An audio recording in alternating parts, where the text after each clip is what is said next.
I am Don Tse, better known as the Don of Beer. Welcome to a bonus episode of the All About Beer podcast.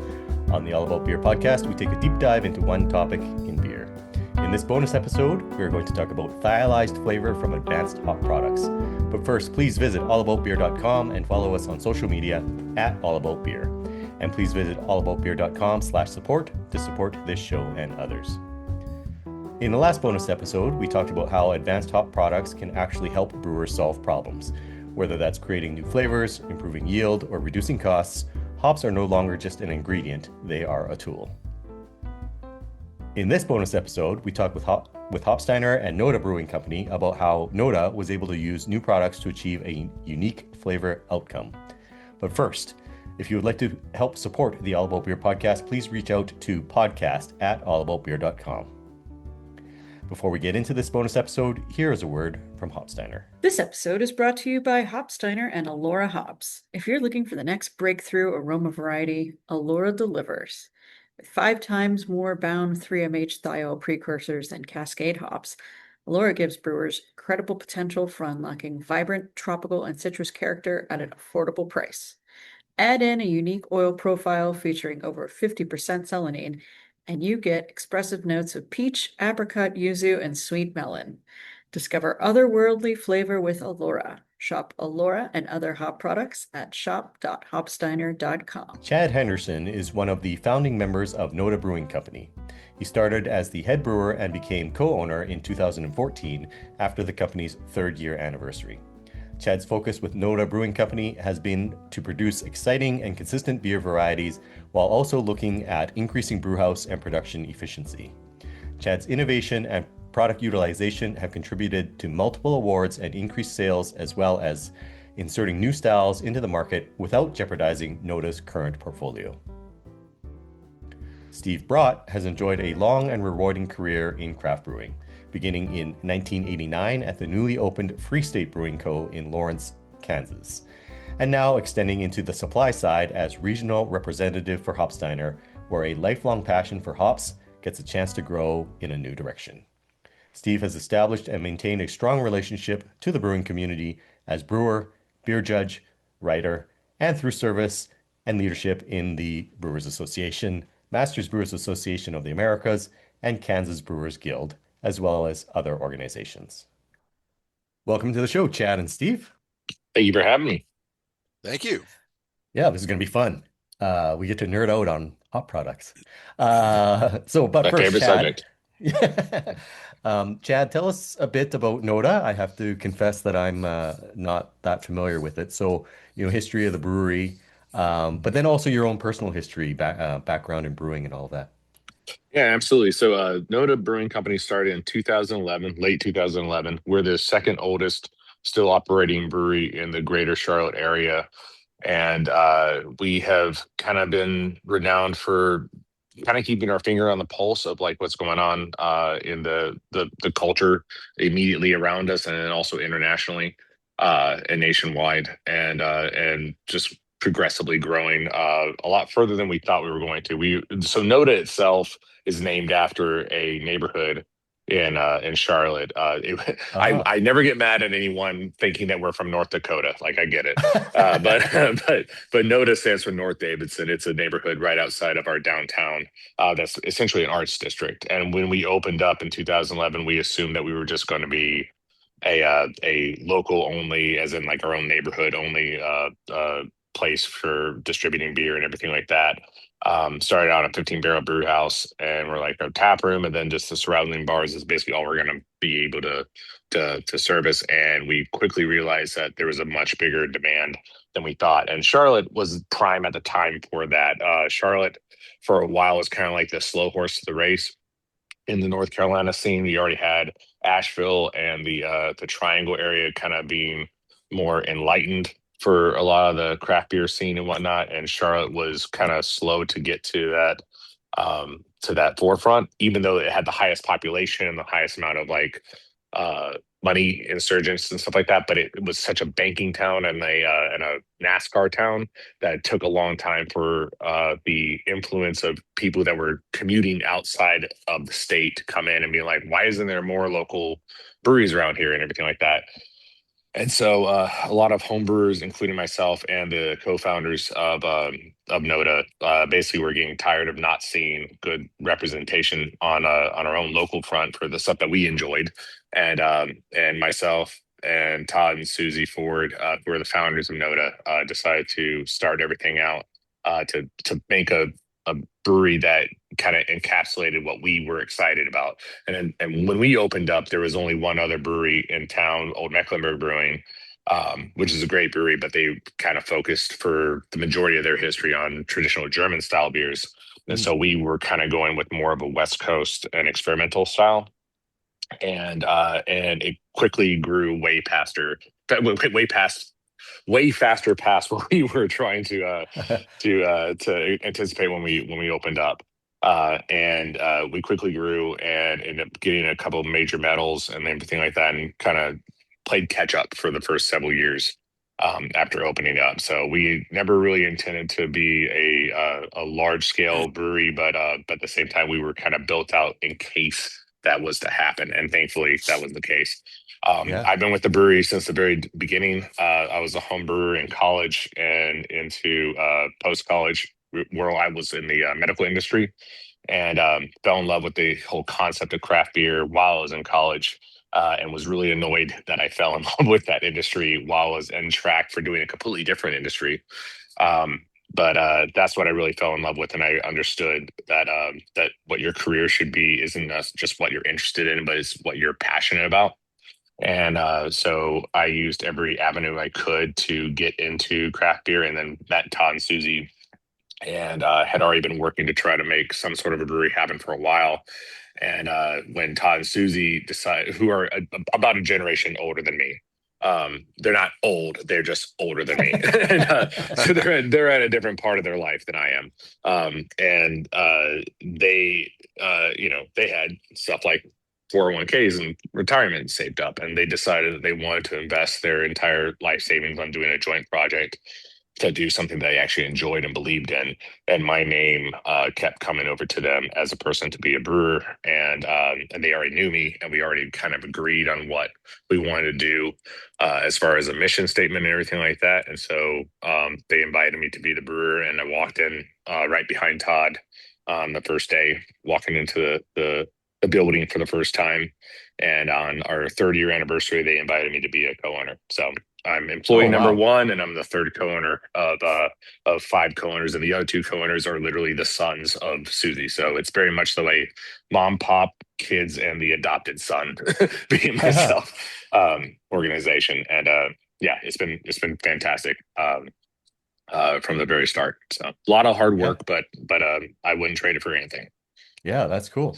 Can I just ask what size brewery you are running now, and what is your distribution Yeah, so footprint? we did just under 25,000 barrels last year. Oh, wow. Okay. Yeah, yeah. So we started on a 15 barrel brew house, and year four we went to a 60 barrel brew house, and we've progressively been upgrading that system. We started with a 35,000 square foot. No, we didn't start with our when we scaled up to the 60 barrel brew house. We went into a 35,000 square foot facility. We've added another 20,000 square foot on top of that. Uh, Currently, we have the capacity to probably do anywhere between 45 and 50,000 barrels, probably closer to like 45, 47. And our complete footprint right now is all of North Carolina, all of South Carolina, the northern portion of Georgia, and a little bit of speckling into Virginia at the same time. Oh, So okay. yeah. Still lots of room to grow. Oh yeah. But we Um, we we went with the mantra from day one of being like dig the roots deep and local, okay. and then spread out. We didn't want to spread them wide and thin. And then I'm not saying that there's one right way to do it or anything like that, but like we would look at breweries that would sell 2,000 barrels a year and would be in 9 different states Right. or 10 states or whatever. And was like, well, we would do 2,000 barrels a year years ago or whatever. And it's like, we're in one county. And Right. it's like, Right. you see us everywhere. And we would rather do like um, I'm sorry, but the Wisconsin brewery, New Glarus. We'd rather do New like the New Glarus. Yeah. Glarus model than just spread everywhere like super thin. So Right. Right. Okay, so obviously we're here to talk about hops and hop products. So I understand, you had maybe a problem you were trying to solve at NoDa, and Hopsteiner was able to help you out.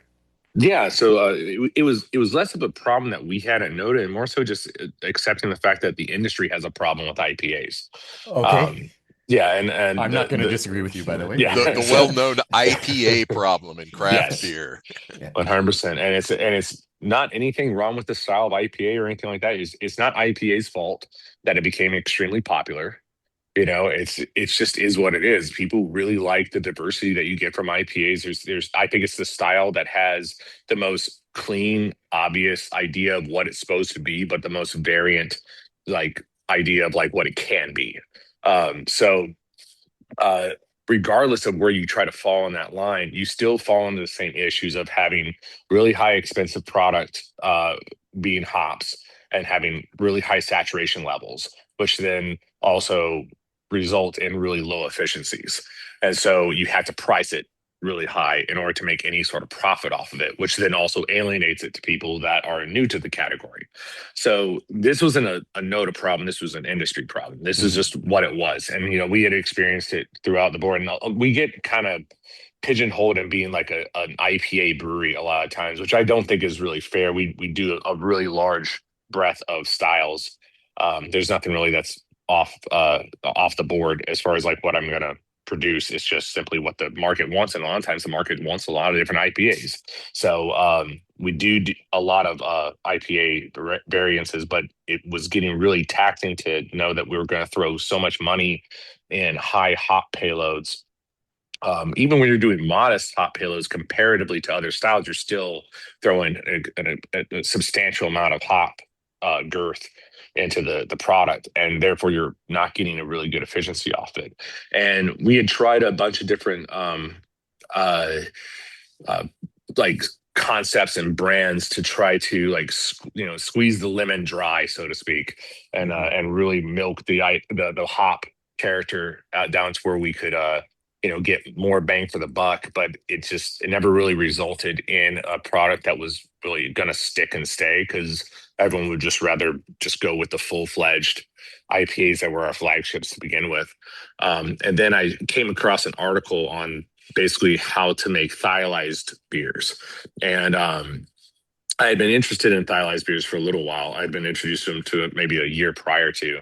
And when I was reading through the methods to try how to isolate thiols and make them a major product in your beer, I was like, these steps all invertedly address like all the issues that we have. Like, so you like it's instead of like hyperloading your hot side and cold side with excessive amounts of hops, like you want to do minimal amount of hops.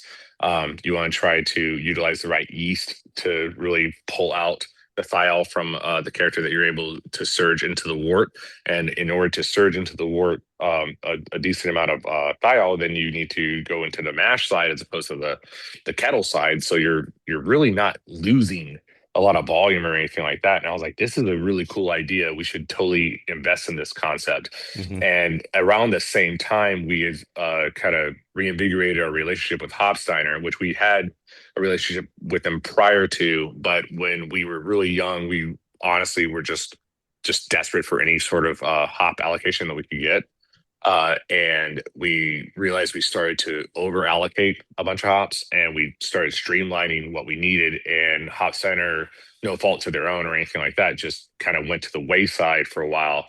And then we came back to look at some of the more experimental stuff that they were offering. And one of the hops turned out to be an extremely good cis-thiol, cis 3MH precursor for mash hopping, and actually has become one of our best tools to really make solid, dependable thiol extraction. And we basically resulted that all into this project called SLURP, which stands for Superior Lupulin Utilization Research Project. Okay. Yeah, and it's also a fun name to say. Yeah. And it's now our second best-selling beer. And two major products from Hopsteiner are pivotal in it. One being the salvo that we use in the whirlpool. We don't use it only for little slurp, but we also use it for our big slurp. That it became actually the first medal winner for any thiolized beer ever at GABF. Oh, cool. And then Alora as well is the hop that had the massive cis 3MH that allows us to charge our wort stream, so we don't have to worry about putting any sort of hops into hot side besides the mash hopping, and that mash hop ratio is 1/6 of a pound per barrel, so it's like extremely small. So we're Oh, able wow. to get really high efficiencies, really low upfront cost, and just an overall really awesome product that's consistent, more shelf stable, and also more competitively priced because we can make more efficient gains on the product because we have so little upfront costs on it, and we can competitively price it. So it's more attractive to the consumer, then also gives us more flexibility if we need to put it on sale or anything like that. We can still make money off it. So Yeah. it's been pivotal for making the second best-selling beer in our company over the last couple of years, and it's completely grown organically. We had very small advertisement that was going through it for a completely separate reason, but just through word of mouth, like it went from this random one-off that we threw out to being our second best-selling beer within 6 months of release. 6 months. Okay. Um, and correct me if I'm wrong, but like by using, much lower hop load and using Salvo and Alora, not only are you saving money on the product, but you've got less beer loss. Oh yeah, absolutely. Yeah, So it's our double win. efficiency. Yeah, so we can talk about that now, or we can talk about it later. But we Well, have I have data that can show the differences between our standard IPAs and then okay. the thiolized IPAs as Let, well. But let's save that for a second because Steve hasn't okay, said anything. So, yeah, so Steve, Chad comes along and he starts talking to you. Yeah, as Steve said, he hadn't been working with Hopsteiner for a little while, so he gives you a call. And then tell me how you start working with NoDa. Like, what does this process look like in terms of understanding what Chad's problem is? Problem is not the right word. What solution Chad is looking for, and then how do you, suggest things and experiment and then help him develop the second best-selling beer he's got. Well, the first thing is all just a listening process. And, when you've got brewers like Chad that have really active, very active imaginations and a very active program for developing things, it's a lot of fun to go through this process because they're always looking for new answers and new ways to do things better. So a lot of the process has simply been a lot of listening, and then looking at what items we might have in our portfolio products that are going to help with some of these questions. I know, for instance, with the with the Sultana Salvo, I was aware that some of the yeast companies, I think the guys at Omega had done some studies, for instance, that had talked about how much those were well suited. Products like that are well suited to working with the thiolized yeast because when you use hot side pellets, you actually the thiols will actually glom onto some of that dry material, the vegetative matter, and when that yeah, precipitates out, the thiols go with it, so you I end up see. not getting as much out the other side as you would have. So that's a way where, particularly when you're talking about a specific style like the thiolized beer, there's a very specific reason why that's great in that application, even beyond the other benefits like yield or cost or anything like that. It allows you to get the full emphasis on that. So, Oh, that's cool. yeah, and Yeah. there's always again working with brewers like Chad, where there's constantly active experimentation going on. It's really fun because my background is as a brewer. I was a brewer for almost 30 years. Before I worked for Hopsteiner, when I came to work for Hopsteiner, one of the things that really grabbed me was looking at some webinars that we'd done on advanced hop products. And I was always just a T90 guy. That was, Yeah. for one thing, that's pretty much all there was at that point. There weren't a ton of advanced hop products, and for the other, I think like a lot of craft brewers, I was a little intimidated by them. I don't think Chad's intimidated by much, but I was you'd a be little, surprised. a little intimidated by some of those products. But I started looking at them and went, these are amazing. And so I get excited working with brewers, like Chad, that want to stretch out a little bit and find what some of those answers are, because it builds on my knowledge and my ability to help other people. And Chad has been incredibly generous. I would say Chad is in the old school brewer mindset that I appreciate, that he shares very generously. So I have been able Thank to you. take the experience at NoDa and the experience with Chad, and know that I can freely go out into the market and say, hey, here's the experience that these guys had with these things. Chad has been very forthright about exactly what he's done and where it's gone. And that honestly ends up being a great tool for me in my toolkit. Right, right, right. Thank you, Well, Steve. so yeah, this is awesome. Um, Chad, you offered to share some numbers, but before we get into that, here's a word from our sponsors. This episode is brought to you by Elora Hops. Beyond its incredible aroma potential, Elora is helping brewers think differently about sustainability. Thanks to stacked disease resistance, Elora requires fewer spray applications in the field, helping reduce inputs while supporting more efficient hop production. Pair that with rare oils and 3-MH thiol precursors, and you gain more hop flavor with less mash hop volume at an unexpectedly affordable price. It's a hop design for both performance and efficiency, delivering notes of peach, apricot, yuzu, and sweet melon. Ask your Hopsteiner representative about Elora today. Okay, so Chad, before the ad break, you offered that you actually have numbers that you're willing to share. So I'll just hand it over to you. Share some numbers. Sure. But just to go back real quick to when Steve was talking about the salvo, Yeah. because I don't want to forget to mention this and everything, because I can get lost in the weeds sometimes talking about all this stuff because I get really passionate about it. So I'm sorry. But he's 100% right when it comes down to the salvo, and that the liquid hop medians are really awesome for working with thiols. And when we read that to begin with, all of our slurp projects. So I did about 16 different small batch. I have a 5-barrel pilot system connected to our 60-barrel production system. And so I do experimental R&D stuff off of the 5-barrel.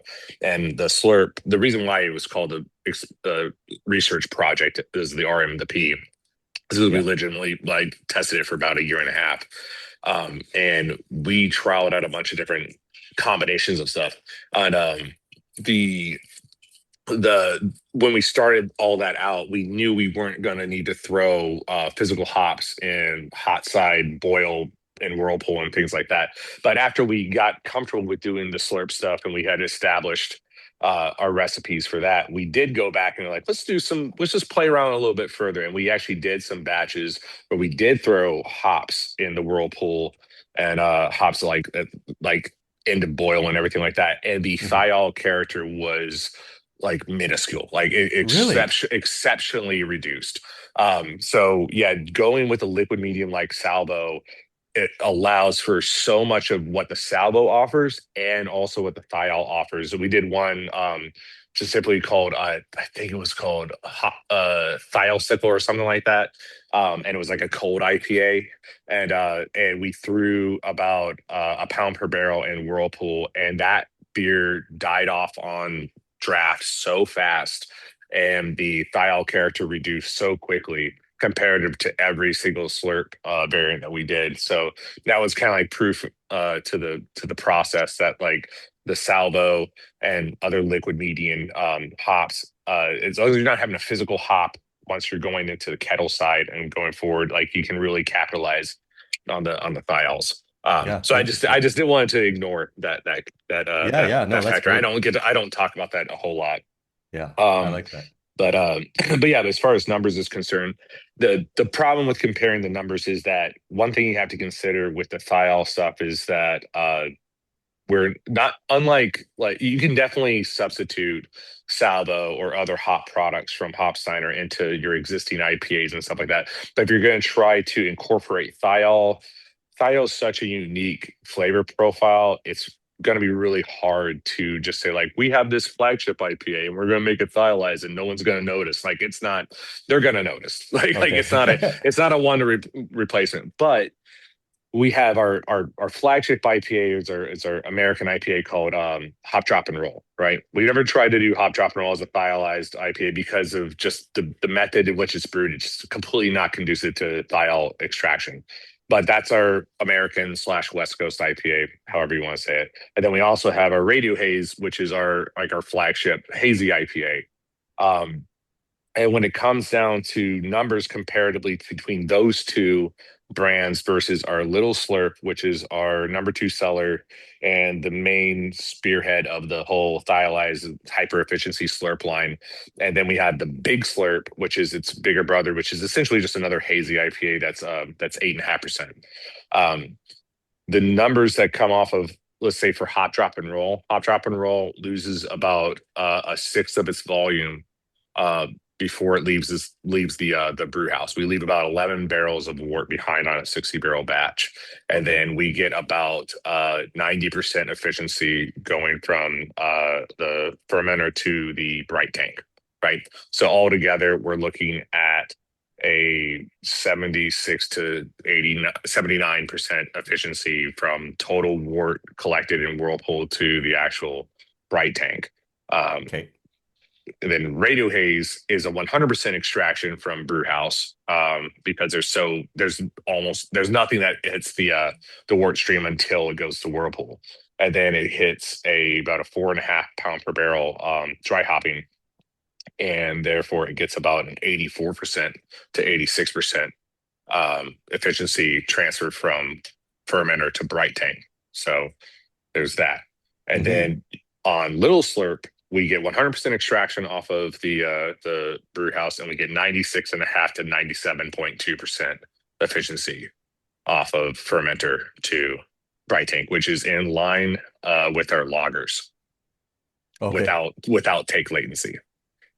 So you're looking at right.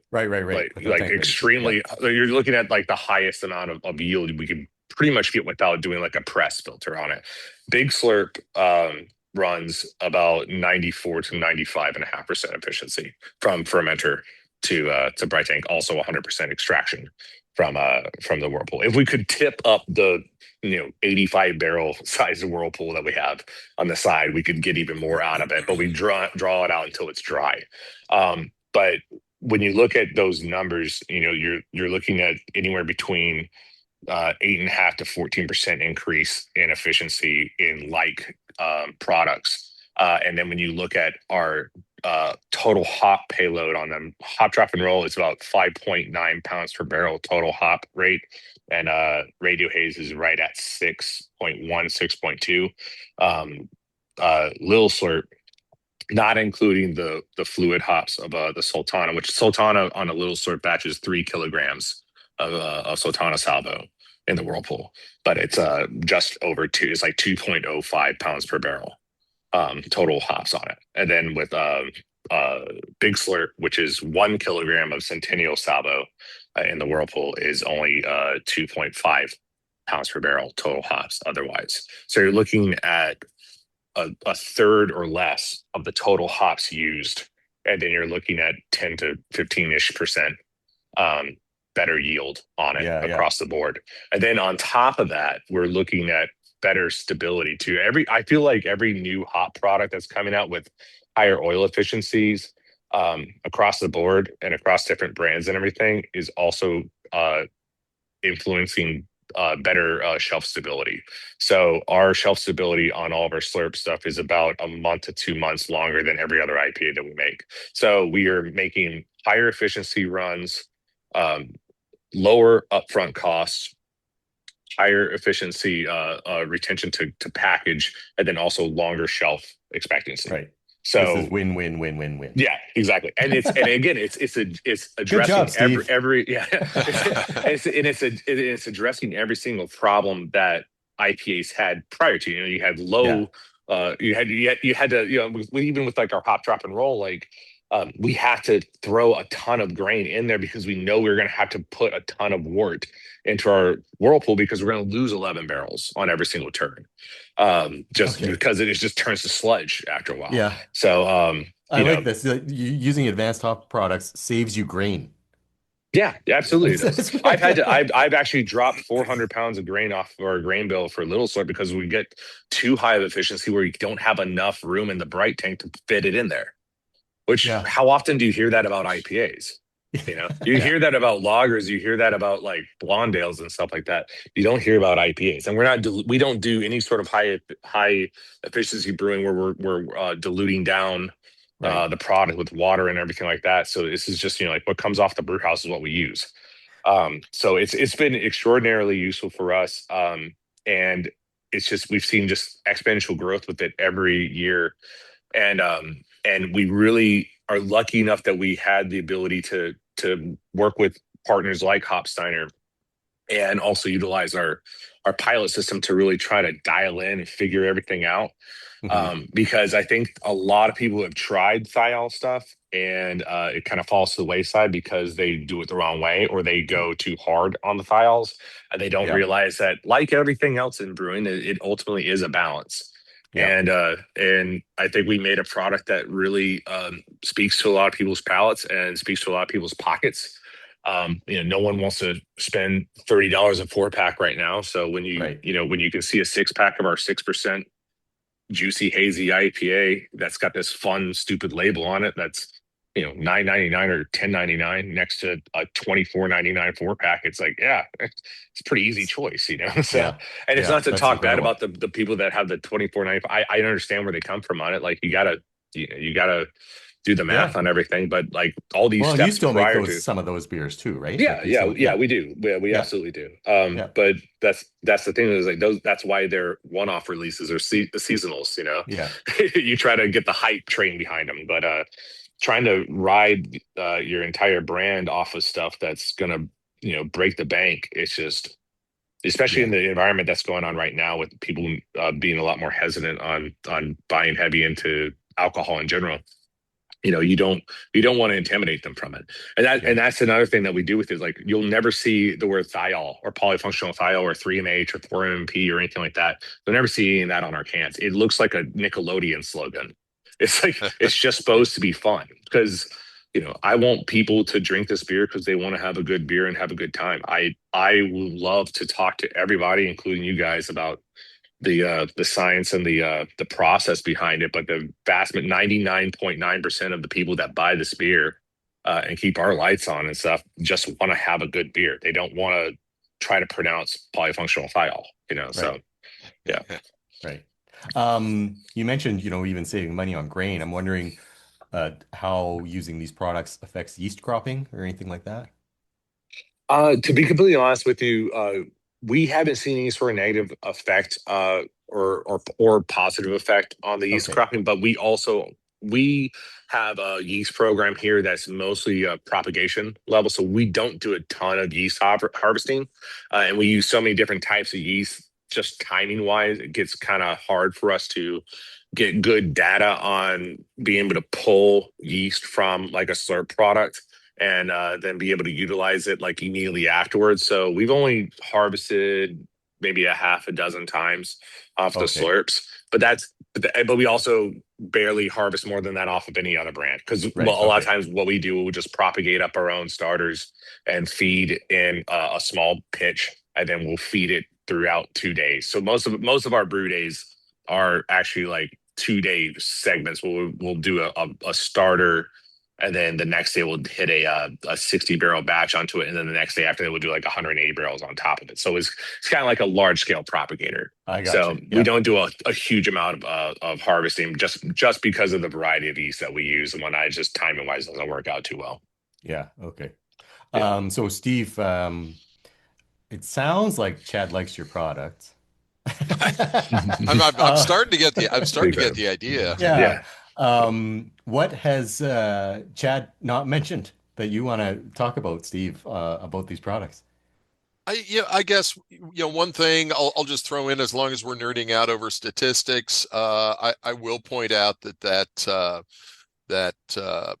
3 kilograms of Sultana is taking the equivalent of about a full 44-pound box of pellets out of his whirlpool. And Mhm. when you consider with that the rule of thumb is a pound of pellets, whether it's going into beer or whether it's going into wort, is going to soak up about a gallon of liquid.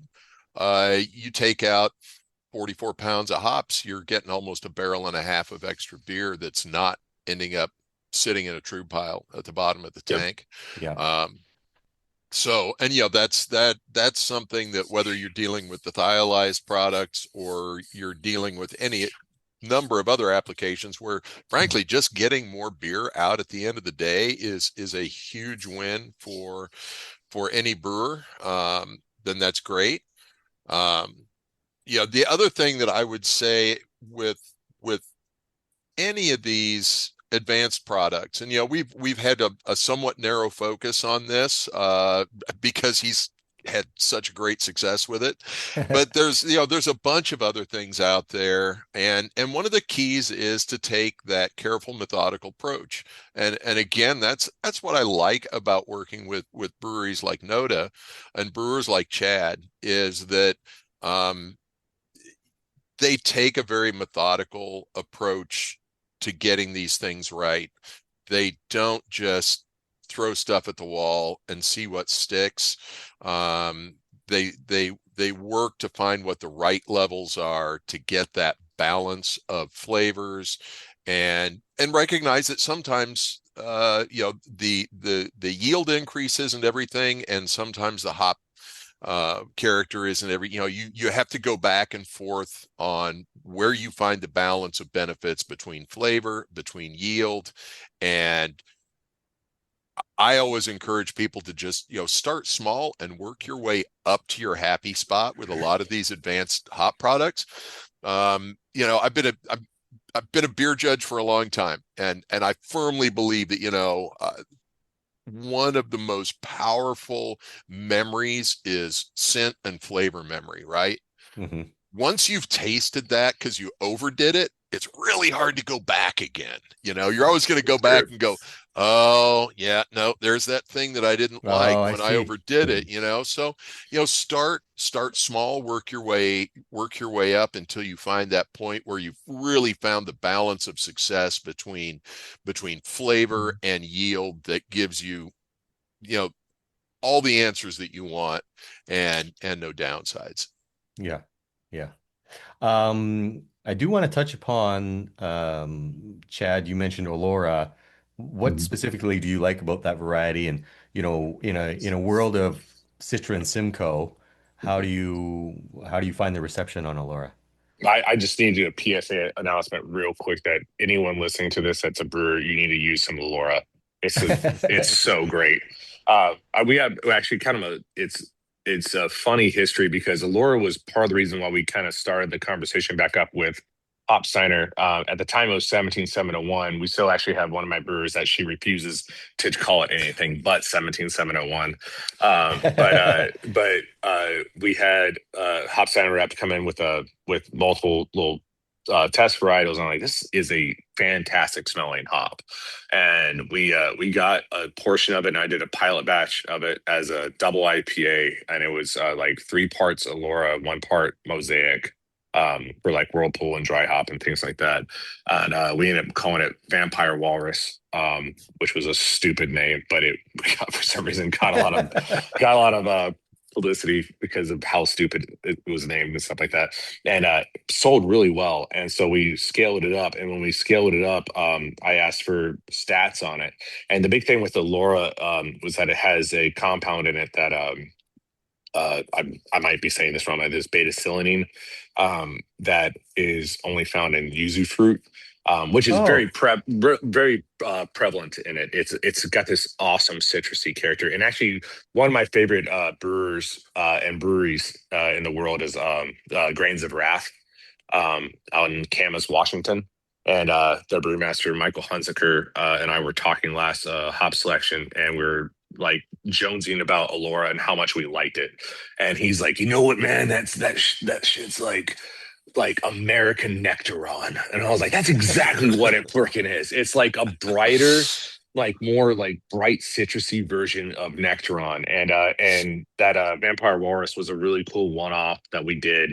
And when I got the stat sheet on it, it talked a lot about its unique characteristics from its oil complexes and flavor and everything like that.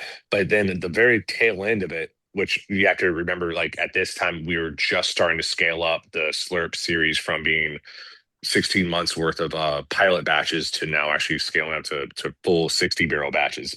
Was talking about how it had like 6 times the tested volume of cis 3MH, which is one of the two major predecessors or major thiol products. Cis being contained, so if you throw it into the mash, the enzymes will release that 3MH into your wort stream. So therefore, you don't need to throw anything else into it really until the dry hopping, which is honestly more so of a tempering process with it. But that 3MH has that grapefruit, passion fruit, orange guava sort of thing going on with it. And that's the best way to describe our little Slurp stuff is this is simply like grapefruit and guava and hints of passion fruit. But saying that it was 6 times the amount of Cascade, which when thiol research was coming out, Cascade and Saaz hops were kind of like the number one cis 3MH, cis 4-MMP contained hops.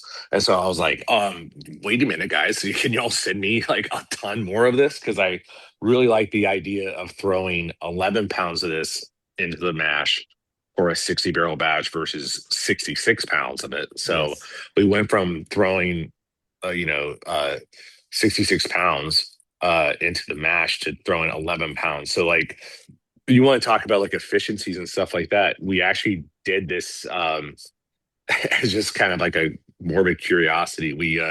We had myself and my lead brewer Rebecca set our Fitbits or our Apple Watches and stuff. Yeah. To record the workout of a brew day. Okay. Of us brewing a little Slurp versus a hop drop and roll. And it was something like a quarter of the calories expended. Because, Really? Yeah, because it was just so easy to do. As far as the physical side That's amazing. process, yeah, it was because you're throwing 11 pounds of hops in the mash, and then you move it to your lauter tun, and then we you lauter it over, you boil it. You're not throwing anything in it at that point, and then you throw some Sultana Salvo in the whirlpool and knock out, and then you're like hop drop and roll, and you're just hauling hops like the entire time up the stairs and everything. We have 13 steps to go to our brew stand, so it's just it's like you look at just the energy expenditure of what it would take. Like I would, like, if we had the capability to do it, like we could do 8 batches of little Slurp back to back to back with like 2 shifts versus doing 4 brews of our flagship IPA. Right. So I know it's a minor thing, but it's funny to think of like how how much more efficient it is. So Chad, I think what you're getting at is that with the savings that you're getting with these advanced hop products, now you can afford your gym membership to take care of the fact that you're starting to get a little bit soft from all the work you're getting out of. Absolutely. And also we can probably not worry about the health insurance stuff because we won't have as many health claims from people breaking their back, like walking hops up left and right. Yeah. But going back to the thing with Allura is just, I think Allura speaks heavily towards what separates Hopsteiner out from a lot of the other companies out there. And we have really great relationships with a lot of the other major hop providers and wouldn't trade them for the world and everything like that. But a lot of them have a lot of redundant products. And Hopsteiner really goes out of their way to try to find unique products that might not make up the bulk of what you're going to have as far as your hop payload, but they're definitely going to add something unique. And that's what I really value a lot from that.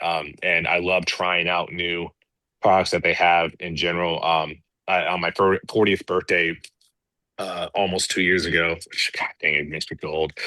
And I used almost entirely experimental hops. I actually called it old dog new hops.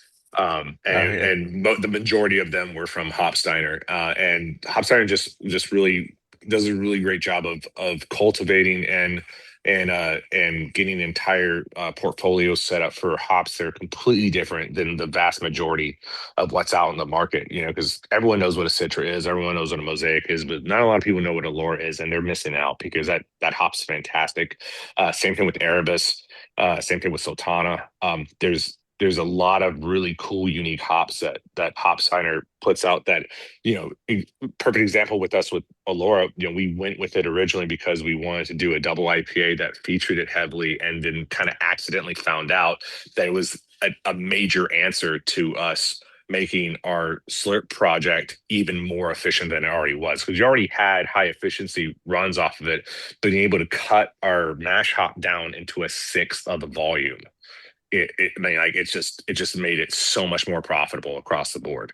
Yeah. So it's another major step in solidifying that brand as not only a brand that is amazing and tasty and is popular, but it's one that we can sustain for a long period of time because we have a super dependable hop partner with Hopsteiner, and then also have the products that can be super sustainable and also like exciting and fulfilling. Because that, and I think that's the bottom line too, is like you can try to go like extremely efficient on on beers overall, but if they're not exciting and not alluring for people to buy, then it doesn't really matter.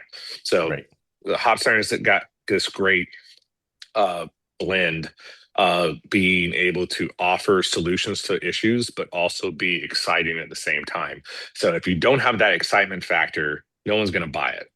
So no matter how efficient you're going to be, like, if you were going off of straight efficiency, then people were just going to buy Budweiser all the time. So, Right. which is nothing wrong with that either, but it's just, if we're trying to make something super exciting, but then also efficient at the same time, it's good to have both in the same bag.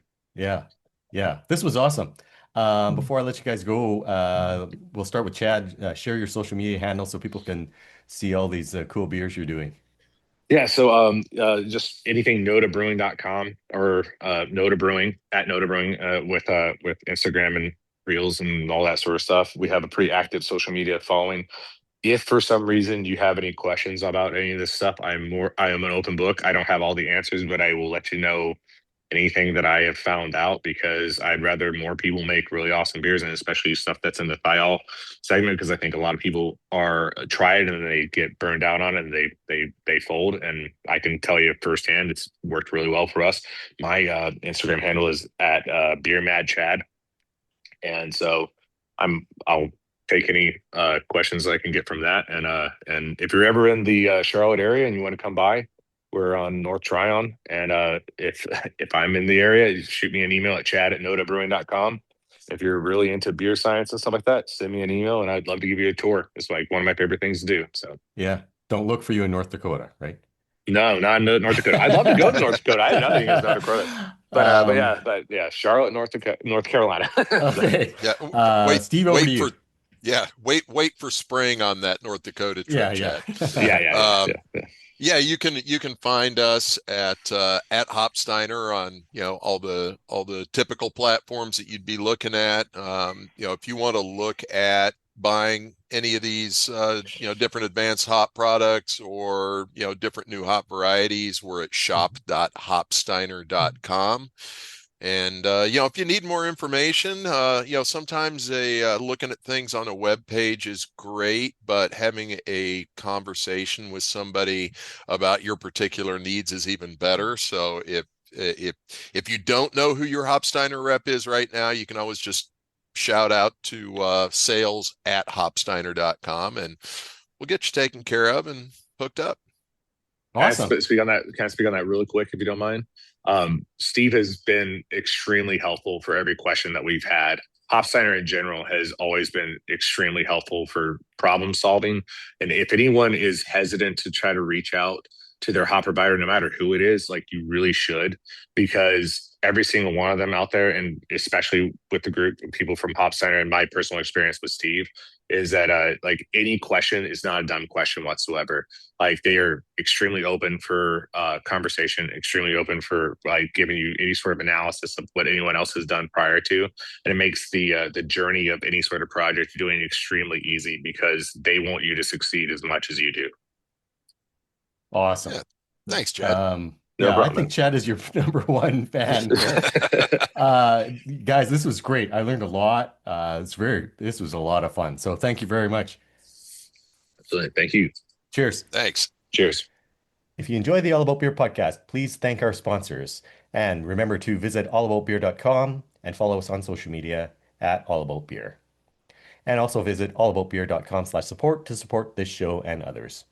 If you have questions for the experts, please email us, podcast@allaboutbeer.com. That's also the email for feedback, suggestions, or to inquire about supporting this show through advertising. And before we end this episode, plus just a friendly reminder that I am at the Dawn of Beer on X, Threads, Blue Sky, and Instagram. And you can drop me an email at dawn@thedawnofbeer.com. This show is produced by All About Beer. Visit allaboutbeer.com for articles, notes on this show and others, and to connect via the newsletter and social media. Cheers. Before we go, a final thanks to Hopsteiner for supporting this episode of All About Beer. Whether you're chasing bold tropical aroma, looking to maximize hop efficiency, seeking more sustainable brewing ingredients, or just want a distinctive hop that won't ruin your COGS budget, Elora delivers on all fronts. Featuring 5 times more bound 3MH thiol precursors than Cascade, and a unique flavor profile of peach, apricot, yuzu, and sweet melon, Elora helps brewers create standout beers with a hop bred for the future. Learn more about Elora and the latest innovations from Hopsteiner.